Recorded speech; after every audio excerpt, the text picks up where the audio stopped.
विवेक को पैदा करो, तुम्हारा जीवन बदल जाएगा। तुम नाहक में परेशान हो, 2 साल मेहनत करो चपक कर बैठकर, दुनिया से कटा हो जाओ, माँ बाप को छोड़कर किसी से बात मत करो, कोई ज्यादा टेंशन करे भगा दो, किसी के पीछे मत भागो, और किसी को फोन मत मिलाया करो जब तक वो तुमको ना मिलाए, चाहे लड़का हो चाहे लड़की। पढ़ते वक्त फोन स्विच ऑफ कर दो, और पढ़ने में डिस्टर्ब करो उसको घबरों में बुला के खूब पीटो पहले। हाँ, कोई बीमार है तुम्हारा रिश्तेदार, तुम्हें उसकी जरूरत है, चले जाओ उसकी मदद कर दो, ये सब मानवता है। मानवता मत छोड़ो, लेकिन बेवकूफियां मत करो। बड़े वाले फूफा आए नीचे बैठे हैं, 4 घंटे उनके साथ बैठे हो, नहीं तो नाराज हो जाए, नाराज भागोगे, जाओ अपने घर। यहां आके कौन बोला था बैठने के लिए? अपना काम करो चुपचाप। सब लोग अपने आप को कृष्ण से जोड़ते हैं, कोई कंस से अपने आप को जोड़ता है?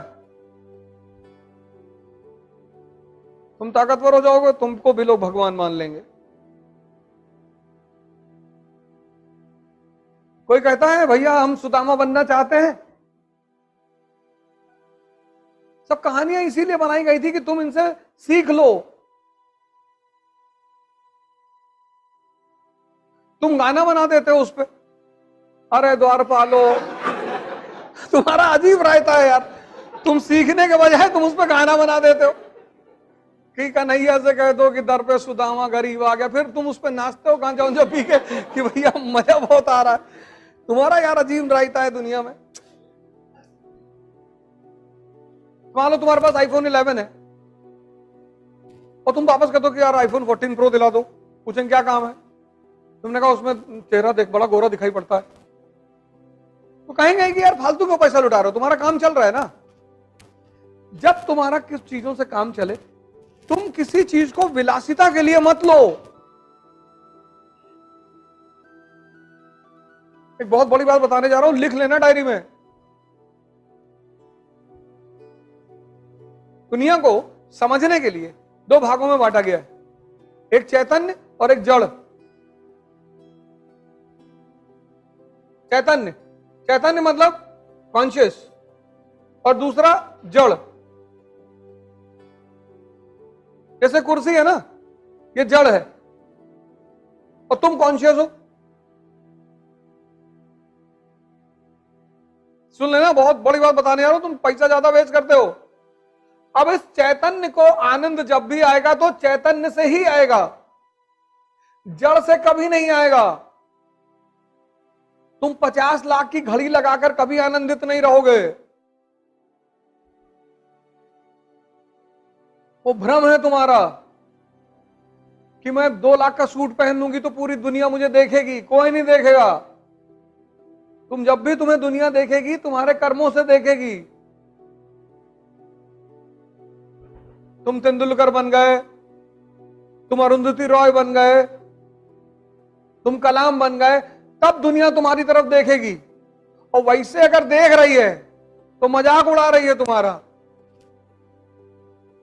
कितने यूट्यूबर इन्फ्लुएंसर हैं,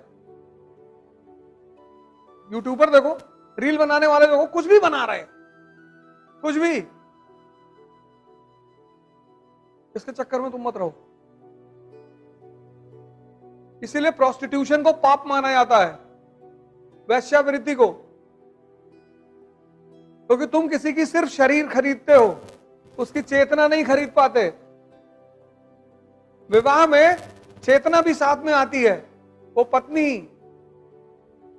इसीलिए वैश्यावृत्ति को पाप माना जाता है, क्योंकि जड़ को तुम कभी भोग ही नहीं सकते। ये कुर्सी 5,000 की है और चाहे 50 लाख की, काम तो बैठने में ही आएगी ना। तो विद्यार्थी के रूप में, प्रतिस्पर्धी के रूप में, तुम जितनी चीजों की जरूरत हो बस उतना ही लो। अगर तुम्हारी कोचिंग 3 किलोमीटर के अंदर में है तो तुम साइकिल से आओ यार।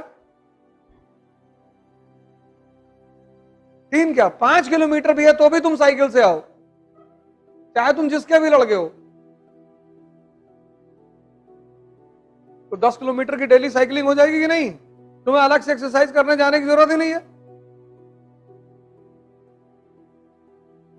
और 3 किलोमीटर में है तो पैदल आओ, किताब उताब लिए पैदल लेके चले आ रहे, 6 किलोमीटर की वॉक हो गई।